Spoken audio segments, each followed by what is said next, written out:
Prince Harry cursed for the sake of his Netflix deal without remembering what Mom Diana went through. Personal tragedy is a lifelong sorrow that softens over a period of time. We all grieve differently, it never really goes away. In Harry's case, Harry has many unresolved issues that come from prior Diana's passing and were exacerbated by her tragic death.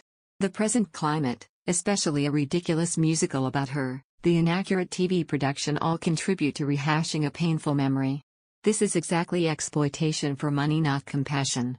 It's been more than 20 years since Prince Harry lost his mother, Princess Diana, but the pain and trauma from that time is still just as present today as it was when the Duke of Sussex was a vulnerable boy. The lingering impact of losing his mother and the media scrutiny that followed her to her untimely death was incredibly present during Harry's time at Wired magazine's Wired Virtual Summit. During the Internet Lie Machine panel discussion, Harry called out the misogynistic use of the term Megxit, referencing wife Meghan Markle, and his persistent fears that Meghan will endure the same treatment the Duke of Sussex's late mother did at the hands of tabloid media. I learned from a very early age that the incentives of publishing are not necessarily aligned with the incentives of the truth.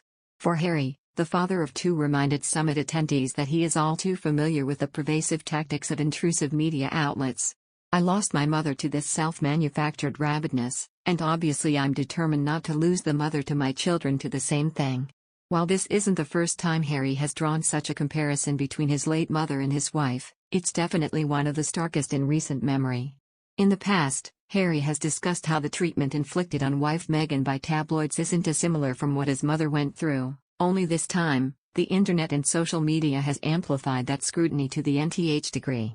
With his latest statement, it's clear that Harry is more than comfortable calling out the pervasive tactics that partially contributed to the Princess of Wales' untimely death, not only to seek accountability but also as a reminder that the past could repeat itself. It comes that Prince Harry and Meghan Markle are being blasted by both royal and TV sources for sticking with their Netflix deal in the wake of a slew of tacky depictions of Princess Diana. It is believed that Prince Harry has come under fire for allegedly having sold himself to the devil with the Netflix deal. He's got a £112 million deal with Netflix, and I imagine it's quite hard for him to extract himself from it. His feeling is probably to stay quiet because hopefully, it might go away. Clearly, I haven't seen this episode of The Crown and the way they are treating Diana in the new series. This was always going to be the problem for The Crown when it got nearer to home. It is difficult, but he has now sold himself to the devil Netflix for $112 million and he's got an expensive lifestyle. He's also got to produce some goods in terms of the content, but it isn't rushing out at the moment.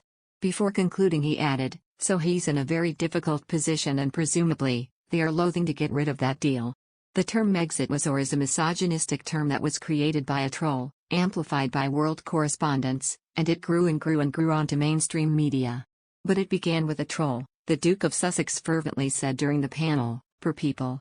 While addressing the global humanitarian crisis of misinformation, Harry observed that he's felt it personally over the years, and I'm now watching it happen globally, affecting everyone, not just America, literally everyone around the world, he continued.